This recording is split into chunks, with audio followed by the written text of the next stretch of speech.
The whole world is governed by laws, the universe, in fact. Laws. We call it the law of electricity. We call it the law of gravity. There's mathematical laws, there's physical laws, speed and velocity laws, agricultural laws. There's all kinds of laws. Now that we find ourselves on the spinning planet, you just have to learn what I call the setup. Learn the setup. Life's setup. Now, we didn't set it up, but we're here, so you got to learn it. And we should learn the setup for two basic reasons. Number one, to keep from getting hurt. It's one of the major reasons for learning, so you won't get hurt. See, economically, socially, personally, you can get hurt just not knowing. Ignorance is not bliss. Ignorance is poverty. Ignorance is tragedy. You got to know, or you're going to get hurt. It's good to know not to walk out the 10-story window. That's excellent information. Now, what if a guy didn't know and he walks out? Now he's dead at the bottom. Somebody says, well, the poor guy didn't know.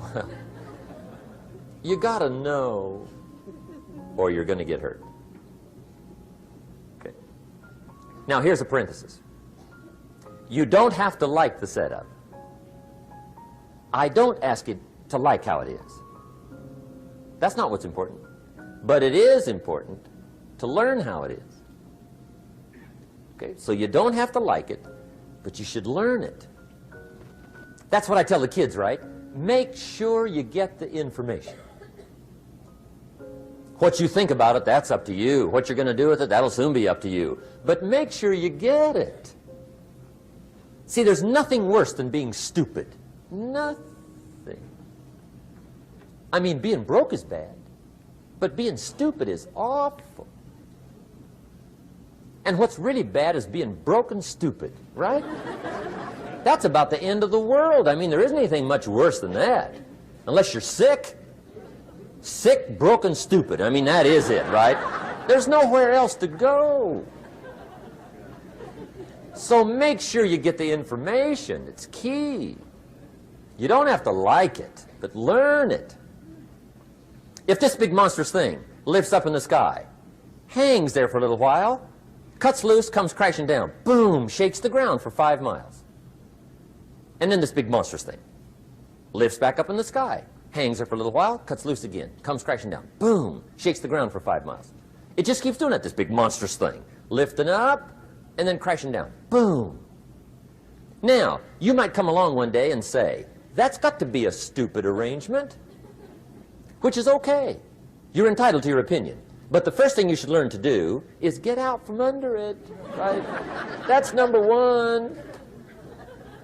You might have a great moral argument. You might want to shake your finger at the sky, but do it from over there, right, so you don't get smashed.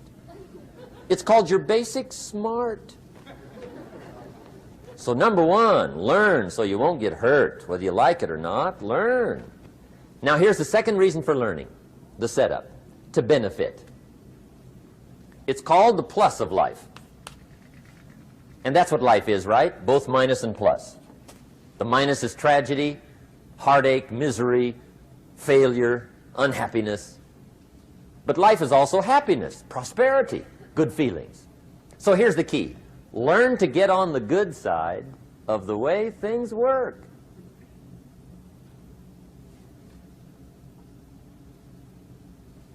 Now, here's two of the basic laws, and we'll take our break. Schoaf taught me these. They come from the Bible. Now, again, I'm an amateur, okay? When it comes to the Bible, I'm not a pro.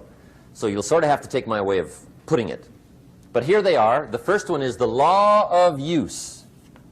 The law of use. And it goes something like this. Whatever you don't use, you lose. Lack of use causes loss.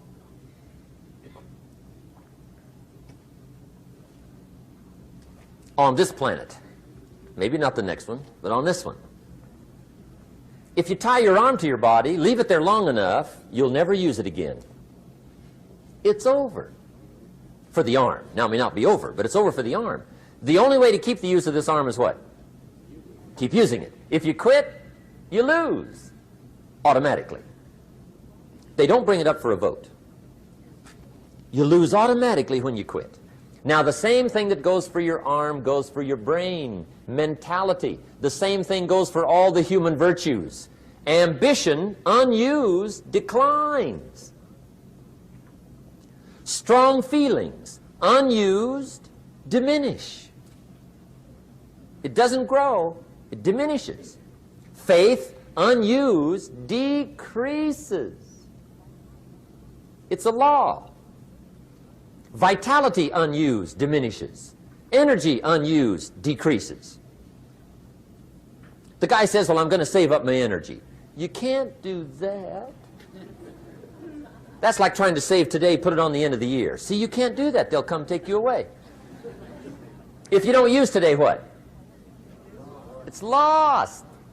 The guy says, well, I'll work twice as hard tomorrow to make up for it. See, that's foolish. You could have done that anyway. Today unused is lost. A talent unused is lost. An ability unused is lost. So here's one of the key expressions of the evening. Take a new inventory of yourself. Starting tomorrow, new project. Take a new inventory. And make sure that all of your talent and ability and mentality and ingenuity and vitality and strong feelings, faith, courage, make sure that all you've got's being used. Otherwise, you lose. Now, one of the best illustrations of the law of use is a Bible story called the Parable of the Talents. The talent story. Interesting story if you haven't read it in a while. Just review it. It's a good story. An ancient story. It says there was a master with 3 servants. He got them together one day and he said to the 3, I've got these talents. And in those ancient days, a talent was a measure of gold. And he said to the 3 servants, take these talents and see what you can do with them while I'm gone. He said, I'm taking a journey and I'll be gone for a while. When I come back, we'll get together, go over the book, see how you did. He said, here's 5 of these talents for you. 5. Here's 2 of them for you. 2. And here's 1 for you. 1.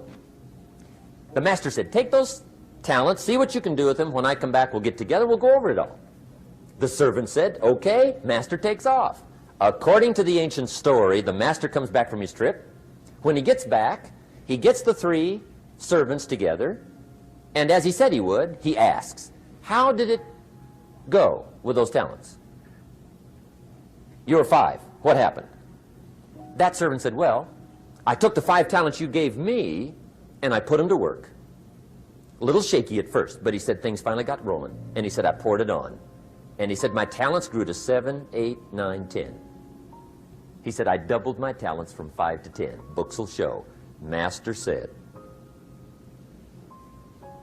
one heck of a job. Or something like that. He said, I gave you 2 talents. What happened? That servant said, about the same thing happened to me. I put those 2 talents to work, poured it on. They grew to 3 and then to 4. He said, I doubled my talents from 2 to 4. Books will show. Master said, well done.